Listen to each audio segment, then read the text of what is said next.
Welcome to Games from Folktales, a podcast that mixes historical research and tabletop role-playing settings. I'm your host, Timothy Ferguson. This week, your Monster of the Month, and we're going back to the wellspring of French fairy tales, Charles Perrault.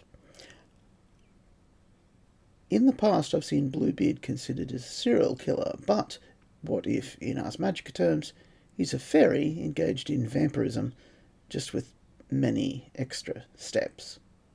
Over to the LibriVox recorder, thanks to her and to her production team. The Popular Story of Bluebeard by Charles Perrault, recorded by Melissa Marie. A long time ago, and at a considerable distance from any town, there lived a gentleman who was not only in possession of great riches, but of the largest estates in that part of the country. Although he had some very elegant, neat mansions on his estates, he generally resided in a magnificent castle, beautifully situated on a rising ground, surrounded with groves of the finest evergreens and other choice trees and shrubs. The inside of this fine castle was even more beautiful than the outside, for the rooms were all hung with the richest damask, curiously ornamented. The chairs and sofas were covered with the finest velvet, fringed with gold, and his table dishes and plates were either of silver or gold, finished in the most elegant style. His carriages and horses might have served a king, and perhaps were finer than any monarchs of the present day. The gentleman's appearance, however, did not altogether correspond to his wealth, for to a fierce, disagreeable countenance was added an ugly blue beard, which made him an object of fear and disgust in the neighborhood, where he usually went by the name of Bluebeard. There resided, at some considerable distance from Bluebeard's castle, an old lady and her 2 daughters, who were people of some rank but by no means wealthy. The 2 young ladies were very pretty, and the fame of their beauty having reached Bluebeard, he determined to ask one of them in marriage. Having ordered a carriage, he called at their house, where he saw the 2 young ladies, and was very politely received by their mother, with whom he begged a few moments' conversation. After the 2 young ladies left the room, he began by describing his immense riches, and then told her the purport of his visit, begging that she would use her interest in his favor. They were both so lovely, he said, that he would be happy to get either of them for his wife, and would therefore leave it to their own choice to determine upon the subject, and immediately took his leave.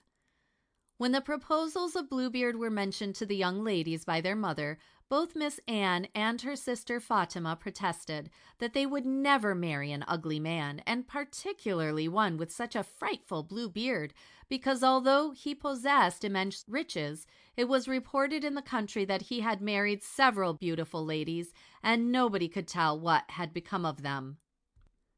Their mother said that the gentleman was agreeable in his conversation and manners, that the ugliness of his face and the blue beard were defects which they would soon be reconciled to from habit, that his immense riches would procure them every luxury their heart could desire, and he was so civil that she was certain the scandalous reports about his wives must be entirely without foundation.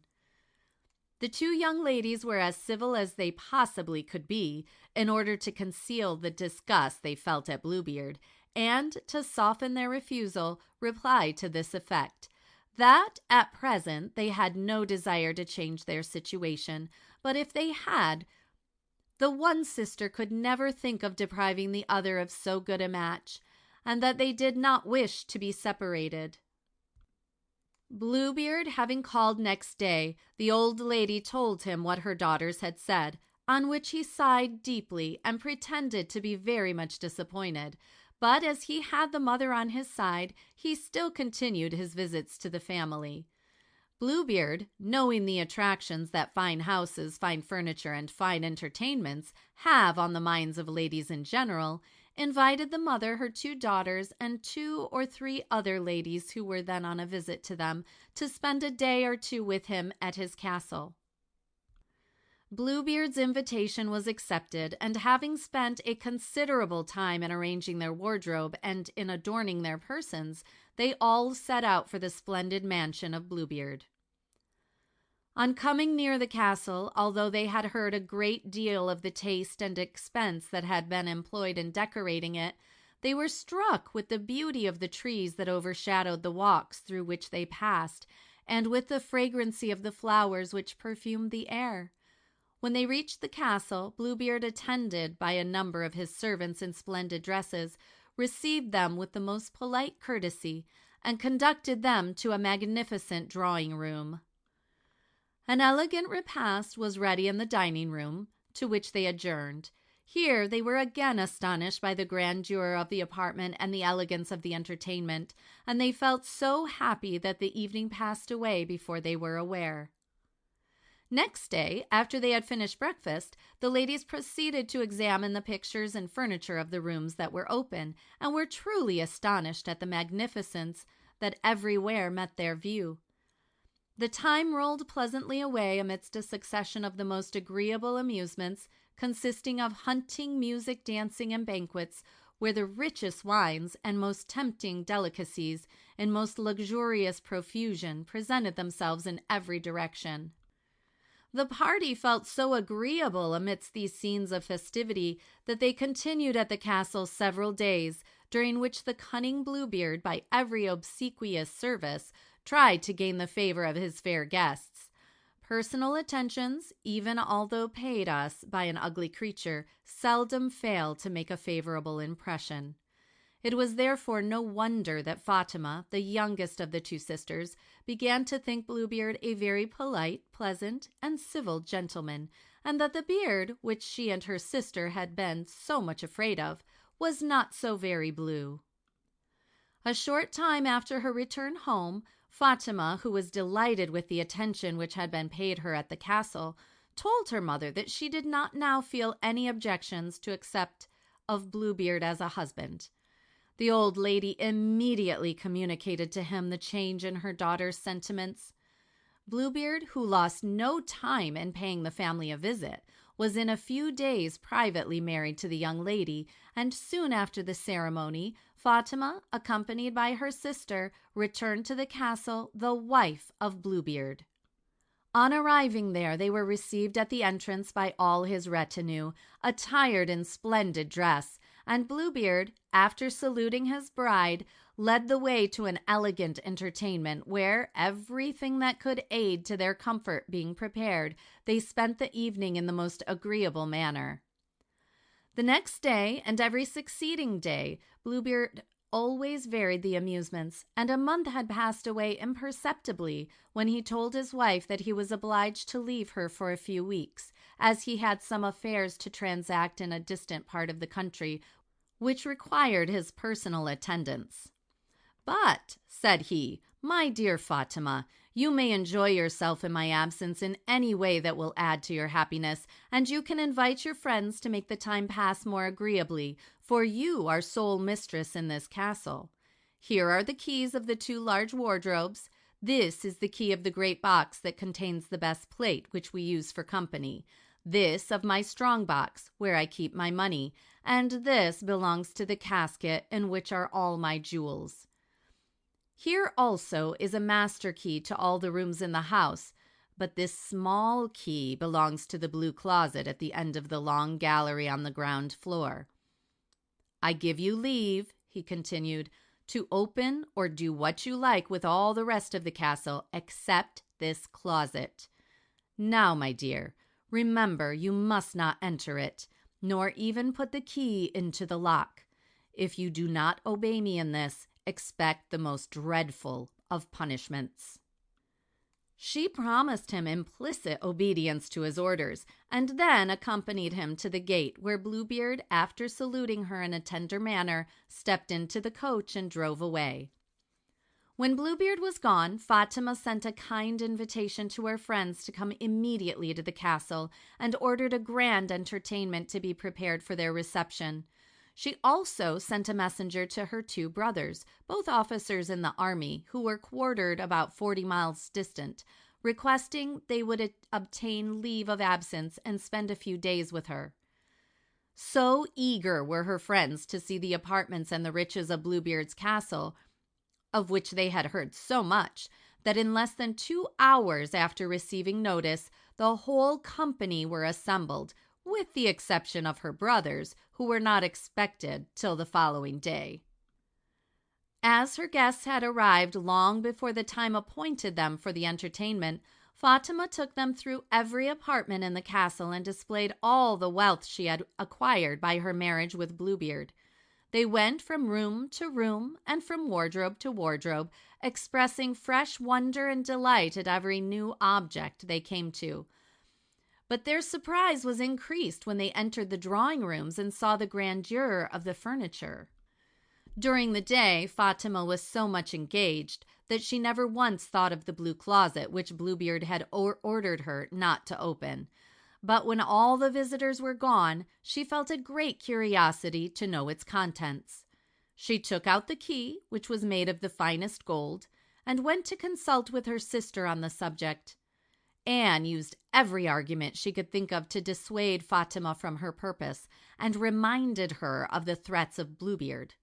But all in vain, for Fatima was now bent on gratifying her curiosity. She therefore, in spite of all her sister could do, seized one of the candles and hurried downstairs to the fatal closet. On reaching the door, she stopped and began to reason with herself on the propriety of her conduct. But her curiosity at length overcame every other consideration, and with a trembling hand she applied the key to the lock and opened the door. She had only advanced a few steps when the most frightful scene met her view, and struck with horror and dismay, she dropped the key of the closet. She was in the midst of blood, and the heads, bodies, and mutilated limbs of murdered ladies lay scattered on the floor. These ladies had all been married to Bluebeard, and had suffered for their imprudent curiosity. The key, which was the gift of a fairy, always betraying their fatal disobedience.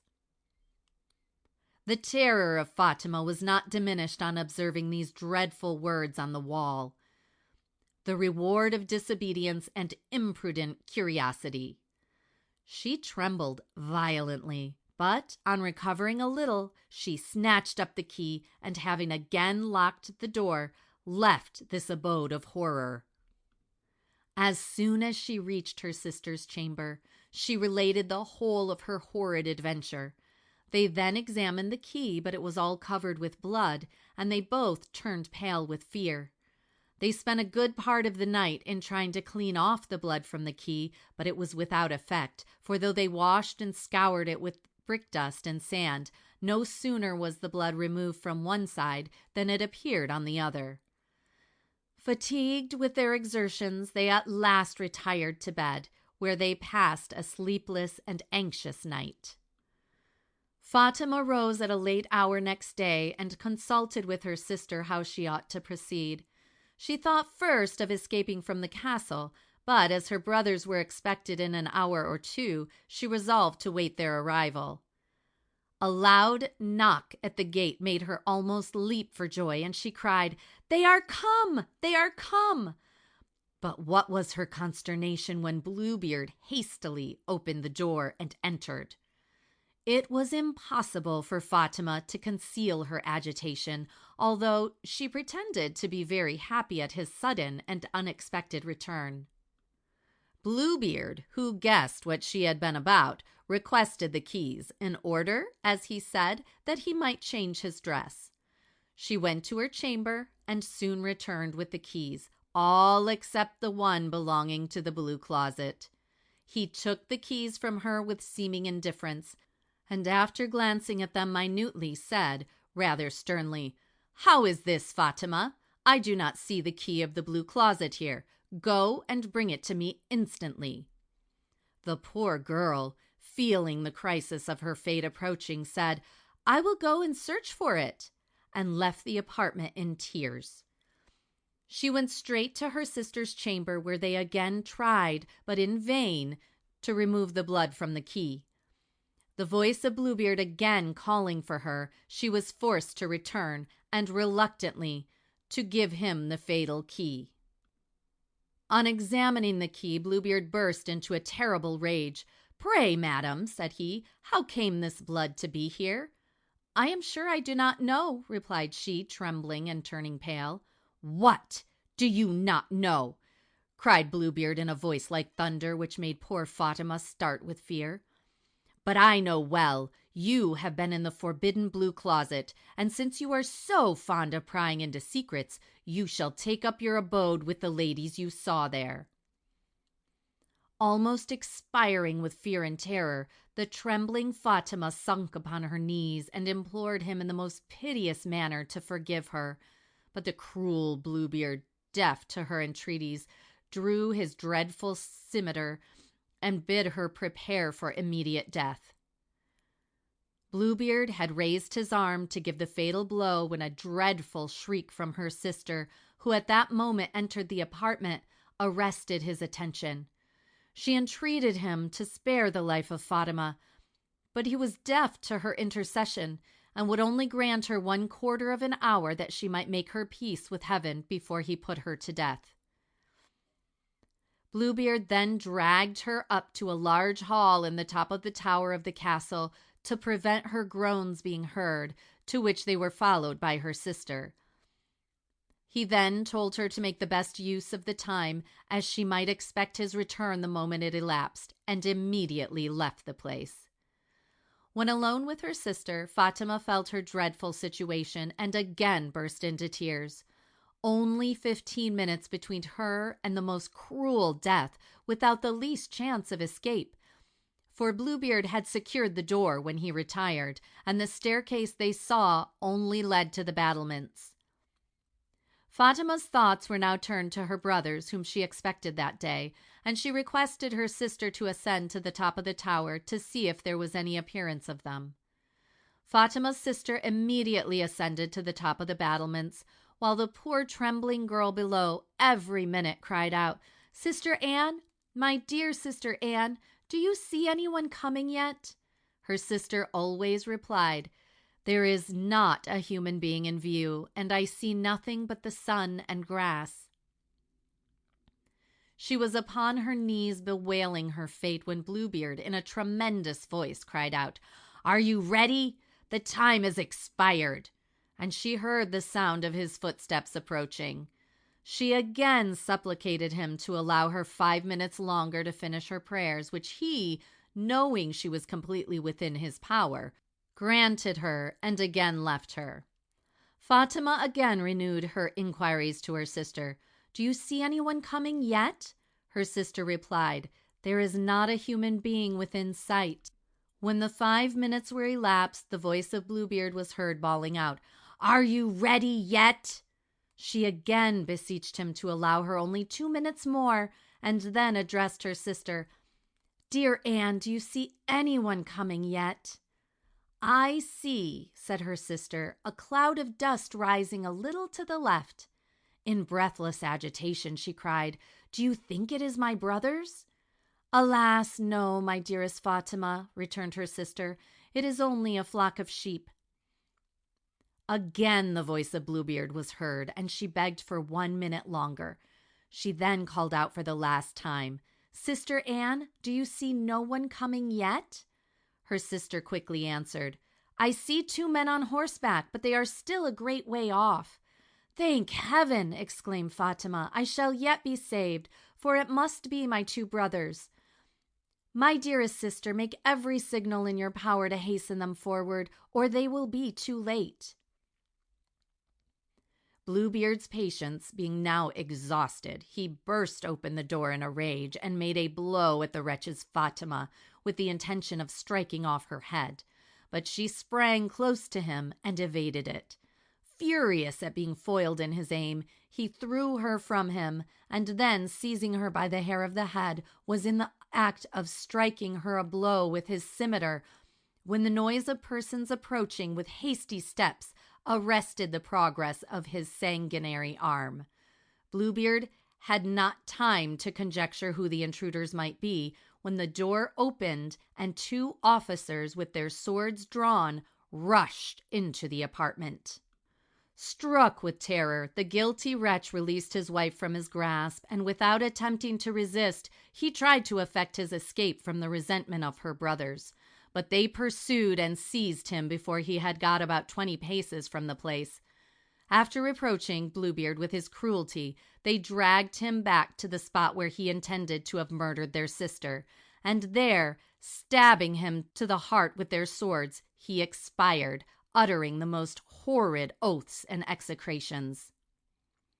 Fatima, who had fallen to the ground at the time Bluebeard quitted his hold of her, still lay in the same situation, insensible, for the appearance of her brothers at the moment she expected certain death had thrown her into a faint, which continued during the whole of the time they were engaged in dispatching her husband.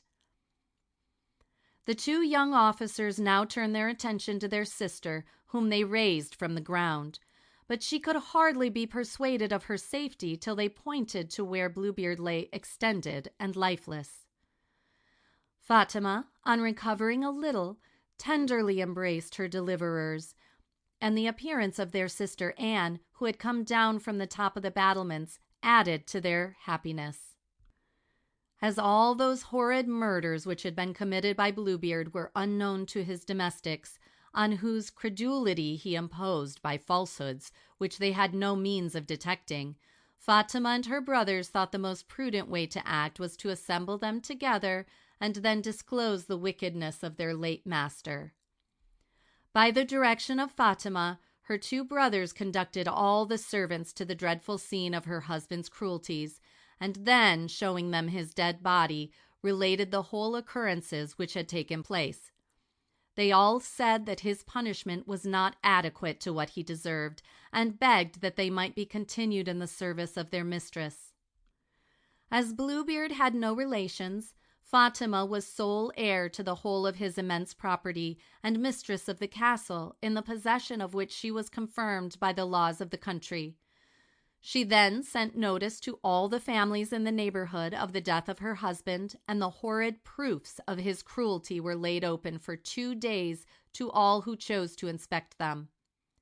He was then buried privately along with all the bodies of the ladies he had murdered, and the fatal closet underwent a complete repair, which removed every trace of his barbarity. Soon after this, Fatima gave a magnificent entertainment to all her friends, where happiness was seen in every face, and on this occasion the poor, who were assembled for many miles round, partook most liberally of her bounty.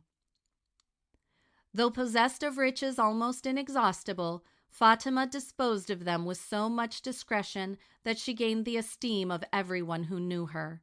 She bestowed handsome fortunes on her 2 brothers, and to her sister, who was married about 2 months after, she gave a very large dowry.